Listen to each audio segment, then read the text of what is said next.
मुंबई महापालिकेत सत्ता स्थापनेसाठी शिवसेनेची महत्त्वाची बैठक आज संध्याकाळी 4 वाजता शिवसेना भवनात होणार आहे। शिवसेना पक्षप्रमुख उद्धव ठाकरे, शिवसेनेचे सर्व नेते आणि सर्व नवनिर्वाचित नगरसेवक बैठकीला उपस्थित राहणार आहेत। या बैठकीमध्ये मुंबई महापालिकेत सत्ता स्थापनेसाठी शिवसेनेची रणनीती ठरणार आहे। दरम्यान मुंबई सत्ता स्थापनेविषयी अजून विचार केलेला नसल्याचं स्पष्टीकरण शिवसेना प्रमुख उद्धव ठाकरेंनी दिलं आहे। एका पक्षावर सलग 5व्यांदा नंबर 1चा पक्ष होणं फार मोठं कर्तृत्व आहे। शिवसैनिकांनी ते करून दाखवलंय। मुंबईकरांनी विश्वास दाखवलाय, त्याचं ऋण फेडायचं आहे असे उद्धव ठाकरेंनी म्हटलंय। बहुमताच्या आकड्यासाठी जेव्हा प्रयत्न होतील तेव्हा सांगू असे शिवसेना पक्षप्रमुखांनी म्हटलंय। जरा आम्हाला पेढे तरी खाऊ द्या।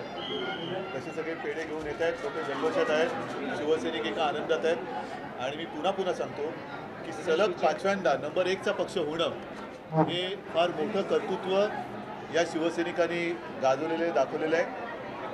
मुंबईकरांनी सलग 5व्यांदा आशीर्वाद देणं ही खूप मोठी गोष्ट आहे।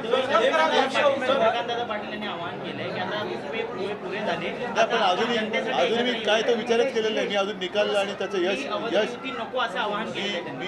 मी आता सध्या आनंद मला व्यक्त करू द्या, सगळ्यांच्या आनंदात मला सहभागी होऊ द्या। मी अजून पुढचा काही विचार केलेला झी 24 तास रहा एक पाऊल पुढे।